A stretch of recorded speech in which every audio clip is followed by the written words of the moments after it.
By the 1850s, telegraph wires crisscrossed both America and Britain, letting people on each side talk almost instantly. But between them lay the Atlantic Ocean, and crossing it seemed impossible. One man was convinced otherwise. Cyrus Field was a New York paper manufacturer who'd already retired in his early 30s with $250,000 in the bank. He knew almost nothing about telegraphy or engineering, but he saw a fortune to be made in connecting two continents.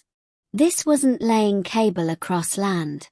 The plan called for stretching nearly 2,000 miles of cable across open ocean, often more than 2 miles deep. No one had ever attempted anything close to this scale underwater. It took 12 years and 5 separate attempts to get it right. On the very first expedition in 1857, after laying about 400 miles of cable, the line simply snapped and was lost to the ocean floor. Setback after setback followed.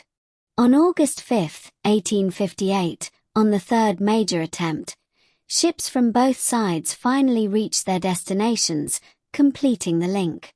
On August 16, 1858, Queen Victoria sent a 98-word message of goodwill to President James Buchanan, the first conversation between a monarch and a president across the ocean. Here's the slow part nobody expects. That historic 98-word royal greeting wasn't instant at all. It took almost 16 hours to transmit. And the president's reply. Even though it was longer, at 149 words, it actually came through faster, in about 10 hours, simply because the cable had loosened up slightly with use. The public reaction was enormous. New York erupted in celebration, with one resident joking the newspapers practically called the cable an angel from the Book of Revelation. A commemorative fireworks display even accidentally set City Hall on fire. Then, just as quickly as it arrived, the celebration collapsed. Only weeks after completion, the cable stopped working entirely.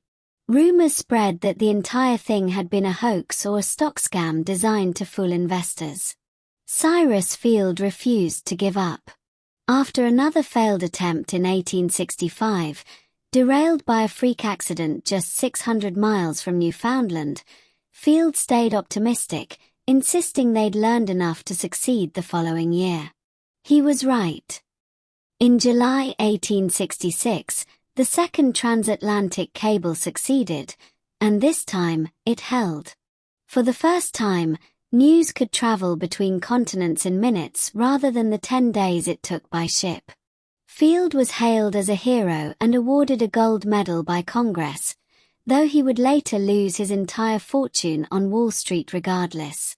A man who barely understood electricity spent 12 years and 5 failed attempts trying to wire the ocean floor, and in the end, he shrank the world.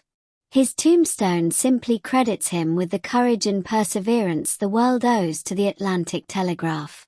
Thanks for watching. If you enjoyed this story, please subscribe for more Signals history.